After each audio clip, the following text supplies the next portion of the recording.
Good morning, everyone, and welcome back to Tactics Board. I join you mere hours away from our long drive to South Wales because Norwich City are back in action after the international break. They take on Swansea City in their fifth championship game of the season. You know the drill on Tactics Board. We're going to take a look at the game tactically, preview it a little bit, look at the 11 that I think Johannes Hoff Thorup will choose for the game, and then come on to a more longer term tactical aspect later in the episode. That's going to be pressing because of some of the interesting things that Thorup said in his pre-match press conference. That's coming later. I've got some fantastic slides. It's going to be loads of fun. So hold on until that one. But for now, I'm going to show you the 11 that I think Thorup will choose for the game. So here it is. I've got Angus Gunn in goal, Jack Stacey at right back, Shane Duffy and Callum Doyle at centre back, with Ben Krezene at left back, Kenny McLean,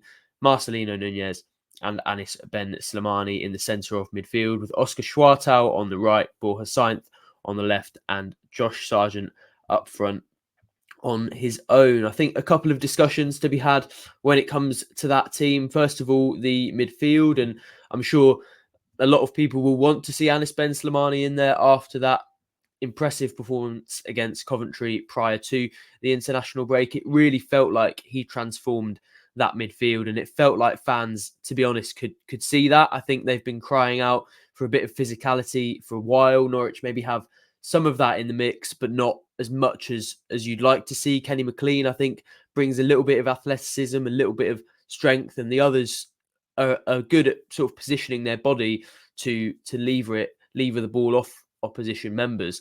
But Slimani has a bit more of that sort of innate strength. You sort of see him on the pitch and he brings that presence. He's one of the taller players in the Norwich team, and he just has that strength to be able to push opposition members off the ball. I think there was a moment in stoppage time where Coventry looked to be mounting a pretty aggressive counter-attack. Norwich 1-0 up, and Slimani took a yellow card by taking someone out sort of near the halfway line. And although you wouldn't advocate for that sort of tactic and that behaviour all the time, at that moment in the game, you could see why Norwich fans loved it so much. They've been crying out for that bit of nous for a while now, really. And although Norwich don't now have that typical number 6 in their midfield, it feels like they're going to sort of expect that contribution from all of their midfielders and to come together to create that defensive contribution, because Thorup wants mobile players who are good on the ball, who can offer a lot more than just a sort of sitter who isn't too mobile and just screens the defence a little bit. So I think they're going to ask all of their midfield to contribute to that. It feels like right now Slimani, Nunez and McLean is the closest to the perfect balance that they have. So that's the three I think he'd go for. Forson, after signing for the club, looked excellent. Maybe has tailed off a little bit in the last couple of games, and probably the trip to Ghana, where he's done all that travel and not actually played any single minutes of international football, probably won't have done him much good in the short term. So I'd go for those three. I think it is still possible that he reintroduces Forson and gives him another chance after Coventry. But after seeing that second half and how much control Norwich had, I think Thorup will find it hard to deny that midfield that finished that game off. The other discussion and the other change that I've got in there is the right wing position, which is something we've talked about on Tactics Board numerous times now this season, because it still feels like one that's very much to be nailed down. Much like Forson in that Coventry game, Ante Sienat started and came off at half-time, really struggled to make an impact on that one.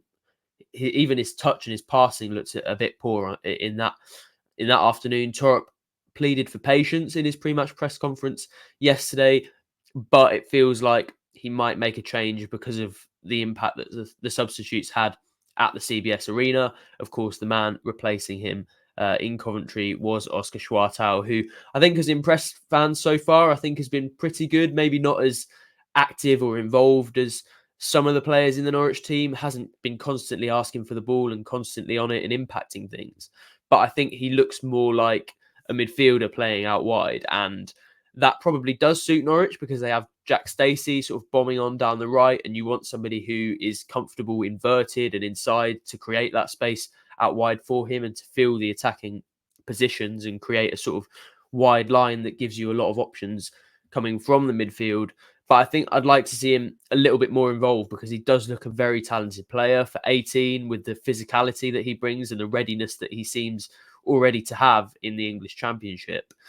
I think it looks like a pretty decent signing from Norwich, but I would like to see him a little bit more involved. However, I think on balance, I'd expect to see him start this game. Of course, Cade Gordon is in the discussion as well, and Seaman will hope for another chance.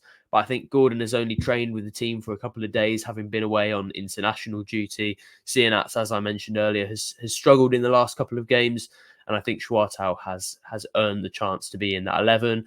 As far as the rest, it sort of speaks for itself.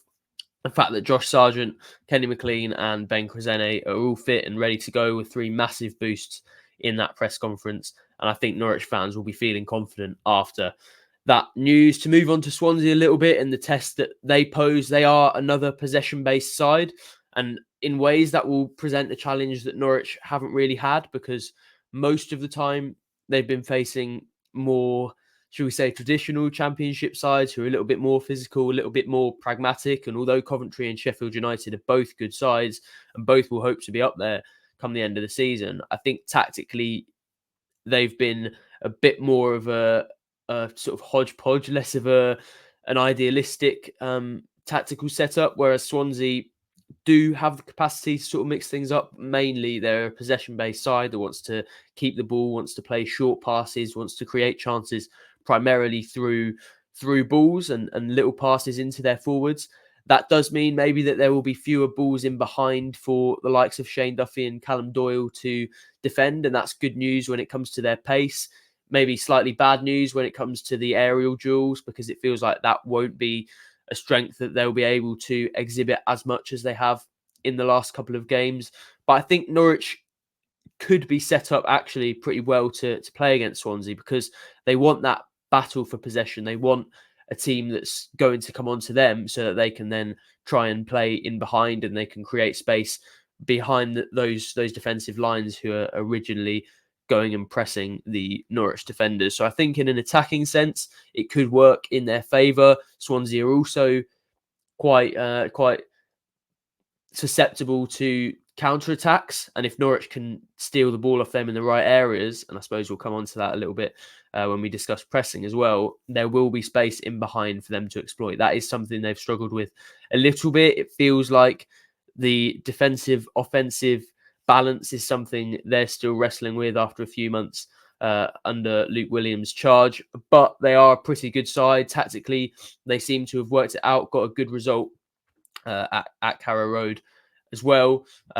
Obviously, towards the back end of the last season, they've got some pretty good players in there who can damage you as well. So, although maybe there are some areas that Norwich can exploit, typically you never get an easy one in the Championship, as Thorup admitted yesterday, and Swansea certainly won't be an easy one. But we're going to move on to pressing now and some of the ideas around that, because I did find it interesting how quickly Thorup came onto that when he was asked about Swansea. Before he really mentioned anything about them or went into the cliches about, oh, they're a good side, it will be a tough away trip. Immediately, he basically sidestepped the question and just spoke about pressing for about a minute. So I thought I'd take a look at the pressing. He wants it to be a bit more aggressive, a bit higher, a bit less 4-5-1 and mid-block, as he expressed it was against Coventry. He said he told the team he wanted to see better high pressing at half-time in that game. And actually, this was a subject that Ben Lee, our tactical columnist, touched on. Always excellent work from Ben. And I took some frames from his piece, and I think they are pertinent to what Thorup will want to do in this game. Now, ideally, he wants that 4-3-3 press where you've got the wingers high and the midfielders are going to press the fullbacks when it goes out to them, because then you've got more of those attacking players higher up the pitch. There's more chance of them winning it, and it's almost more of a proactive attacking setup than a defensive block that will stop teams going through you. But Norwich have had a few problems with that in the first few games of the season, and this graphic sort of illustrates why. As you can see there, when the centre-back's on the ball, the winger goes to them. Josh Sargent in that centre-forward position drops and stops the main pivot getting the ball from the centre-back and stops that easy ball into midfield. But when you've got everyone shifted over to one side, if the centre back can play the pass over to the right back, as there is a bit of space to do, and as is sort of the way out, then Norwich are really caught out because they have all their players on that one side. The pivot that isn't on the side of the centre back, which is that midfielder, you can see sort of on the Norwich left, this fictional red team on their right of midfield.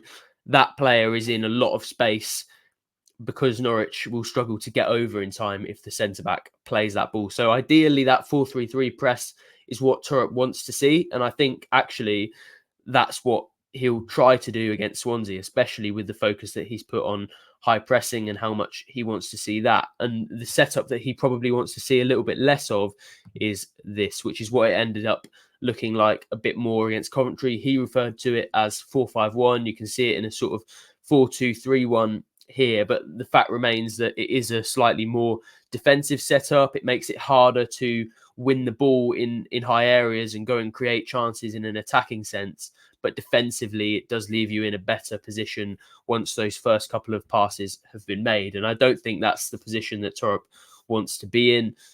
He's spoken about the need to be proactive, the desire to look at possession first always and attacking and how you can create chances. And I think that's how he's going to view the press in this game. That's how he wants to view the press going forward. And I think the goal is to see less of that second setup that I spoke about, less of the 4-2-3-1, less of the 4-5-1, and more of that proactive 4-3-3, trying to win the ball off the first line of the Swansea defence and go and create chances. We'll see if Norwich are able to do that. We'll see if they can replicate some of the good performances they've shown in the last few weeks. Of course, we'll have all the coverage you need across our channels. So go to pinkun.com, do that as it says there, subscribe to Pinkun Plus at pinkun.com/subscribe. Thank you for joining me on Tactics Board, and I'll see you next week, hopefully after another positive result.